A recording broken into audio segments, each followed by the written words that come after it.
Hello dear students.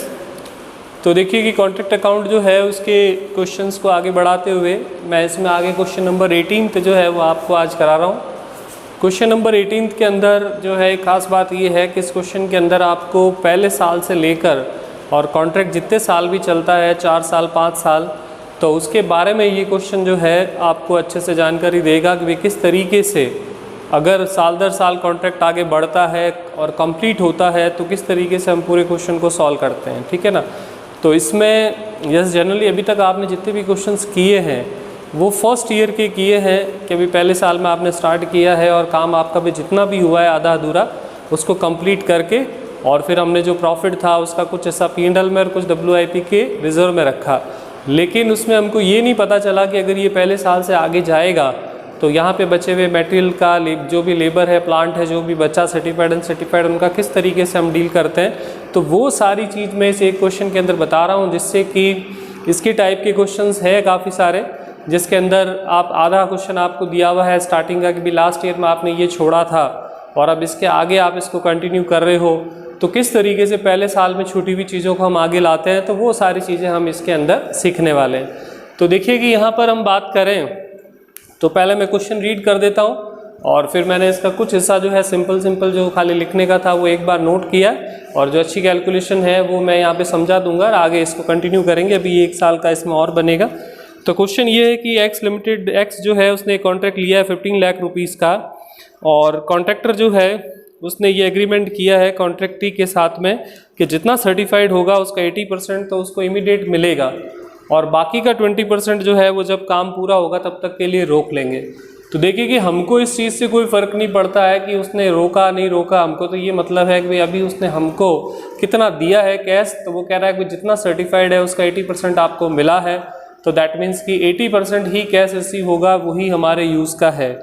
आगे ये लिख रहा है कि हमारे जो एक्सपेंसेस हुए हैं 2016 से ये स्टार्ट कर रखा है, लेकिन हर एक बुक में अलग अलग ईयर होता है, इसलिए मैंने यहाँ पे 16-17 की जगह 1 2 3 4 ही यूज़ किया है। तो फर्स्ट ईयर में ये कह रहा है कि 1,80,000 का मटेरियल हुआ, टू मटेरियल 180, फिर वेजेस हुई 170 वो लिख दी, उसके बाद कैरेज हुए 6,000, उसके बाद कार्टेज हुए 1,000 और सन्ड्री एक्सपेंसेस हुए 3,000 और आगे लिखा है कि वर्क सर्टिफाइड जो है वो 3,70,000 हुआ है और 80% जो है वो कह रहा है कि उसने पेमेंट कर दिया है। तो देखिए कि पहली बार ऐसी सिचुएशन हमारे जो है इसमें आ रही है कि हमारा जो कॉन्ट्रैक्ट है वो है 15 लाख रुपए का और 15 लाख का जो ये आपके इसका जो वैल्यू है 370। तो मैं एक बार ऐसे चेक कर रहा हूँ कि 15 लाख का अगर हम 1/4 करते हैं तो 15 लाख का 1/4 जो होता है डिवाइड बाय 4 करेंगे इसको, तो ये हो जाएगा 375, 3,75,000 रुपये, ठीक है ना। तो इसका मतलब ये कि इसका 1/4 जो है कॉन्ट्रैक्ट प्राइस का 1/4 जो है सर्टिफाइड हुआ है वो आपका कितना है 375, जबकि हमारा रूल है कि अगर 1/4 से कम अगर सर्टिफाइड होता है तो हम उस प्रॉफिट को प्रॉफिट मानते ही नहीं है, बल्कि सारा का सारा प्रॉफिट हमको बचा के रखना पड़ता है। तो इसीलिए यहाँ पर अपन को क्या करना है कि जब अगर क्वेश्चन के अंदर आपका जो कॉन्ट्रैक्ट है 15 लाख उसका 1/4 से कम सर्टिफाइड होगा तो डेबिट क्रेडिट का जो डिफरेंस होगा जो आंसर के रूप में आएगा वो टोटल प्रॉफिट नहीं होगा और ना टोटल प्रॉफिट के रूप में वो आगे आएगा, बल्कि सारा का सारा अमाउंट जो डिफरेंस में जनरेट हुआ है वो वर्क इन प्रोग्रेस रिजर्व के अंदर ट्रांसफ़र करेंगे। तो यही चीज़ मैं कह रहा था कि इस क्वेश्चन के अंदर पर्टिकुलरली सारी चीज़ें आ जाएगी, सारी सिचुएशन आ जाएगी कि हमारा कॉन्ट्रैक्ट जो है 1/4 से कम है, ज़्यादा है, बराबर है, क्या है, तो वो सब चीज़ें हम इसमें जो है पता लगा लेंगे। तो ये पहला साल कंप्लीट हुआ।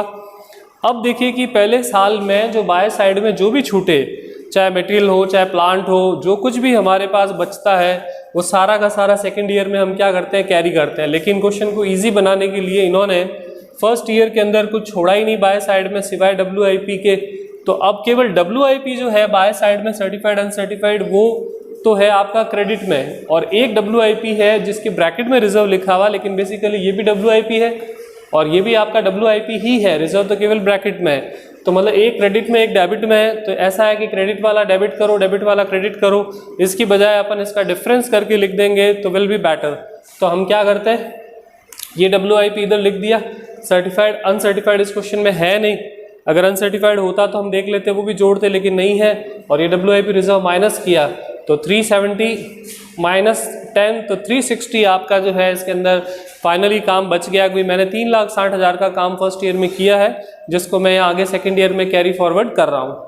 फिर उसके बाद में इसमें क्या है कि जिसे सेकेंड ईयर में फिर से वंस अगेन आपके सारे एक्सपेंस, जैसे कि मटेरियल हो गया, क्वेश्चन में दिया है 220, वेजेस हो गया 230, का आपके कैरेज है 23, कार्टेज है आपके 2000 और आपके सन्ड्री एक्सपेंसेस है वो है आपके 4000। तो वो सारे एक्सपेंसेस आप लिख दें।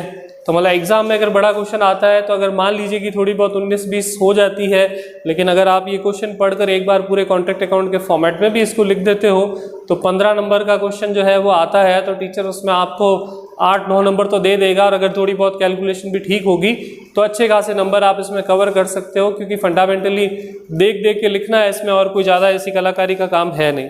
फिर इसके बाद इस क्वेश्चन में आगे लिखा है कि सेकेंड ईयर में 3/4 of contract was done on by 31 December, और 80% जो है वो अपन को पैसा मिल भी गया। तो ये कह रहा है कि कॉन्ट्रैक्ट जो था, जो 15 लाख रुपए का था, इसका 3/4 वो कह रहा है कि भाई वो सर्टिफाइड हो गया है। तो मैंने यहाँ पे ये 15 लाख रुपए का कॉन्ट्रैक्ट है और इसका 3/4 जो होता है 11,25,000 सर्टिफाइड हो गया, वो लिख दिया।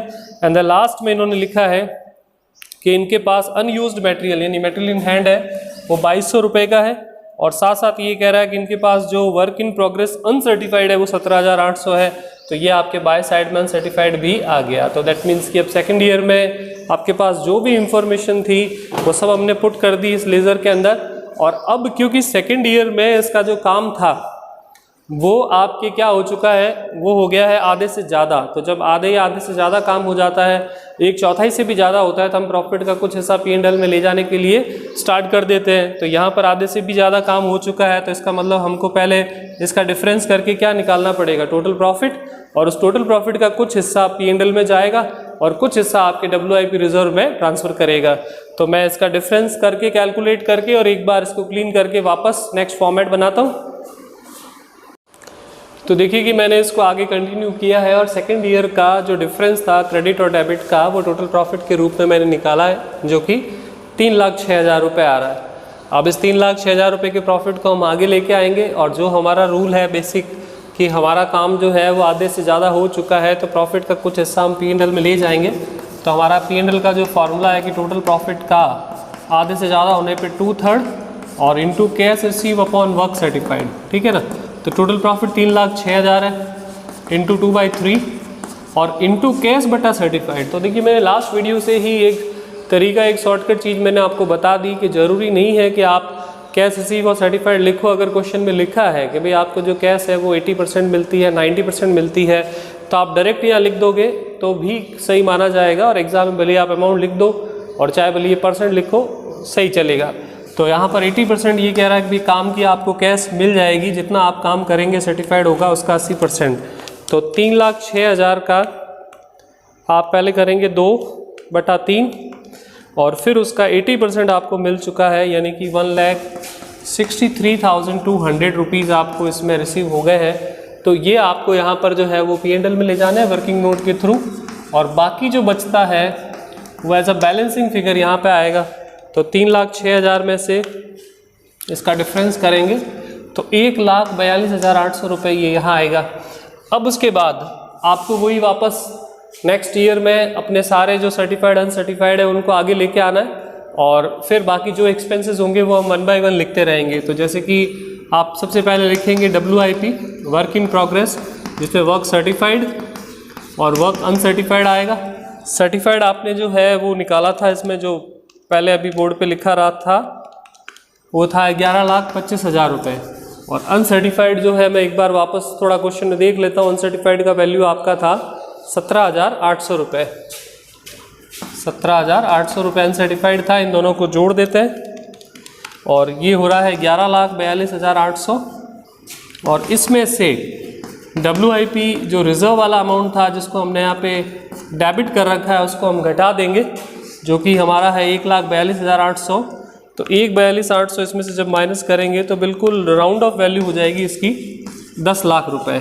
एंड देन इसके बाद बाकी का काम आपका जो रूटीन है कि आपको अपने सारे एक्सपेंसेस जो है वो सारे आप लिखते जाएं, और क्योंकि लास्ट ईयर है, फाइनल ईयर है, जिसके अंदर आपका जो है क्वेश्चन पूरा कंप्लीट हो रहा है, आपका कॉन्ट्रैक्ट पूरा कंप्लीट हो रहा है, तो उस कंडीशन में ऐसा क्वेश्चन अभी तक हमने किया नहीं, तो उस कंडीशन में क्या रहता है कि जब कॉन्ट्रैक्ट पूरा हो जाए तो हमको एक ही चीज़ करनी है कि जो डिफरेंस होगा वो सीधा हमको P&L में ले जाना है, टोटल प्रॉफिट को आगे लाना या फिर उसको ट्रांसफ़र करना, वैसा इसमें कुछ भी करने की ज़रूरत नहीं।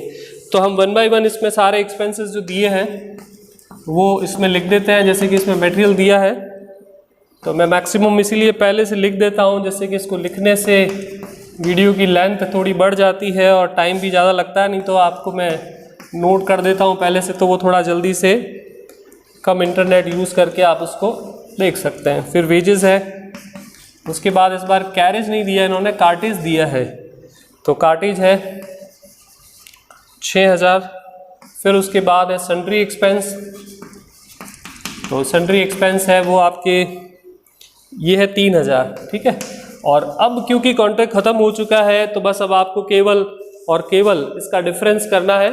और जब कॉन्ट्रैक्ट ख़त्म हो जाता है तो आपको एक नई चीज़, जो वैसे तो आपको फॉर्मेट के दिन बताई थी फर्स्ट डे, लेकिन वापस एक बार रिकॉल कर देते हैं कि उसमें लिखा जाता है बाय कॉन्ट्रैक्टी, यानी कि वर्क या कॉन्ट्रैक्ट आपका जो है वो फिनिश्ड हो चुका है, वो पूरा ख़त्म हो चुका है, उस कंडीशन में आप ये चीज़ जो है वो करते हो। तो कॉन्ट्रैक्ट कितने रुपए का है? 15 लाख रुपए का। तो मतलब 15 लाख रुपए का कॉन्ट्रैक्ट हमारा जो है वो कंप्लीट हो गया है, तो 15 लाख रुपए इधर लिख देंगे। और अब 15 लाख में से आपके 10 लाख तो ये चले गए, तो 5 लाख, और 5 लाख में से जो भी हमारे एक्सपेंसेस हैं वो सारे अपन इसमें से माइनस कर देते हैं। और एक इसके अंदर देखिए वो राइट साइड में आपके पहले जो लिखा हुआ था उसको मुझे आगे लाना था बाकी सारी चीज़ों के साथ। तो एक मटेरियल इन हैंड जो है वो मैं इसमें क्वेश्चन में पढ़ रहा हूँ कि जो सर्टिफाइड अनसर्टिफाइड है वो तो आगे आते ही आते हैं, लेकिन मैंने आपको जैसे अभी पहले ही बताया कि जो भी चीज़ें बाय साइड में हो वो सारी की सारी चीज़ें यहाँ पे जो है वो वापस आपके आगे आती है। तो जैसे कि बाय साइड में अगर इस क्वेश्चन में अभी जैसे यहाँ पे प्लांट है, मटेरियल है, कुछ भी बचता तो वो नेक्स्ट ईयर में वापस आगे आ जाता। तो हमने बाय साइड में इससे पिछले वाले पार्ट के अंदर सेकेंड ईयर के अंदर बाय में सर्टिफाइड अनसर्टिफाइड के अलावा क्या लिखा था? मटेरियल इन हैंड, तो वो भी यहाँ आगे आ जाएगा। और अब इन सबको मैं माइनस कर देता हूँ, 2200 और 1 26, 1 70 और 3 और 6 9। तो इसका आंसर जो है बुक में आ रहा है एग्जैक्टली, तो ये आ रहा है आपका 1,92,800, ठीक है। तो ये इसमें इसका जो P&L का आंसर आ जाएगा और ये बड़ा सा क्वेश्चन जो है वो आपका कंप्लीट हो जाएगा। और इसके बाद एक और क्वेश्चन है, जस्ट इसके बाद 19 क्वेश्चन है जिसमें 4 साल का कॉन्ट्रैक्ट है। तो वो 4 साल का कॉन्ट्रैक्ट है तो 4 साल के हिसाब से उसको 4 साल तक वो चलेगा, लेकिन उसमें एक नई चीज़ है, अलग अच्छी चीज़ ये है कि उसके अंदर जो सर्टिफाइड है वो ईयरली दे रखा है। जैसे क्वेश्चन है उसमें 10 लाख का टोटल कॉन्ट्रैक्ट है, पहले 1 लाख सर्टिफाइड हुआ, फिर 2 लाख, फिर 5 लाख और फिर 2 लाख लिखा है। अगर ऐसा होता है कि पहले 1 लाख है, फिर 2 लाख है, फिर 5 है, फिर 10 है, तो इसका मतलब कि वो कुमुलेटिव है, बढ़ता जा रहा है। तो हर साल आप जितना जितना कहे उतना सर्टिफाइड लिखेंगे, लेकिन उसमें क्योंकि 1 2 5 और वापस 2 आ गया तो इसका मतलब कि ये टोटल नहीं हो रहा है। हर साल जैसे पहले साल आप सर्टिफाइड में 1 लाख लिखोगे, फिर 1 + 2 3 लिखोगे, फिर 5 3 8 लिखोगे, और लास्ट साल में तो बाय कॉन्ट्रैक्ट ही 10 लाख लिखकर खत्म करोगे। तो एक तो ये चीज़ उस क्वेश्चन में, अगले 19 क्वेश्चन जो मैं आप लोगों को कह रहा हूँ करने का, उसमें है एक्स्ट्रा। तो सर्टिफाइड हमेशा आगे से आगे जुड़ता रहता है, कुमुलेटिव होता है, ये आप ध्यान रखिएगा। लेकिन अनसर्टिफाइड जो होता है वो आगे ऐड नहीं होता है, वो आगे नहीं जाता है। अनसर्टिफाइड का मतलब ये है कि जितना हमने काम किया उसमें से जो सर्टिफाइड हो गया तो हो गया, और नहीं हुआ तो वो अनसर्टिफाइड, लेकिन वो कभी भी कुमुलेटिव नहीं होता क्योंकि हर साल किए गए काम का कुछ ऐसा सर्टिफाइड होता है। इसलिए दूसरा इस क्वेश्चन में एक पॉइंट है कि एक 50,000 का हमने प्लांट लगाया था और जो बचकर अब 40,000 रुपये का रह गया। तो 50,000 का प्लांट अगर 4 साल में 40 का रहा तो 50 - 40 10,000 रुपये वो कम हुआ 4 सालों में। तो इसका मतलब कि 10,000 में अगर हम 4 का भाग लगाते हैं तो हर साल 2,500 रुपये जो है वो डेप्रिसिएशन लग रहा है। अब इसको लिखने के 2 तरीके हैं, या तो आप सिर्फ टू डेप्रिसिएशन लिख दो, हर साल टू डेप्रिसिएशन ऑन प्लांट, वो बहुत ही अच्छा तरीका है। और या फिर ऐसा होगा कि पहले साल आप डेबिट में 50,000 लिखोगे, फिर 2,500 रुपये घटाकर बचेगा 47,500 47,500, फिर दूसरे साल फिर 47,500 आएगा, उसमें से 2,500 घटाएंगे तो 45 बचेगा, फिर तीसरे में आएगा 45 तो 42.5 बचेगा, और 42.5 चौथे में आएगा तो फिर उसमें से 40 बचेगा। तो ये ऑप्शन है, लेकिन आई थिंक कि वो ईजी पड़ेगा कि अगर आप सीधा उसका डेप्रिसिएशन लिख दें तो उससे सीधा ही आपका काम जो है वो कंप्लीट हो जाएगा। अब इसमें जैसे बीच बीच के कुछ क्वेश्चंस मैंने छुड़वाए हैं जो आप लोग आराम से कर सकते हैं, तो वो क्वेश्चन आप ट्राई करें। और इसमें 2-3 क्वेश्चन ऐसे हैं जिसके अंदर आपको जो है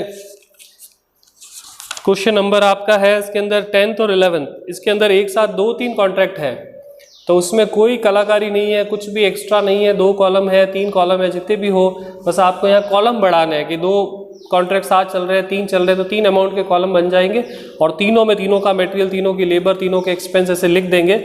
लेकिन ऐसा नहीं है कि वो एक दूसरे से इंटर रिलेटेड है, कुछ नहीं। हाँ, ये होगा कि कोई कॉन्ट्रैक्ट आधा हो गया है, कोई पूरा हो गया है, किसी में प्रॉफिट आ रहा है, किसी में लॉस आ रहा है, तो ये क्वेश्चन 10th और 11th भी जो है वो आप आराम से कर सकते हो।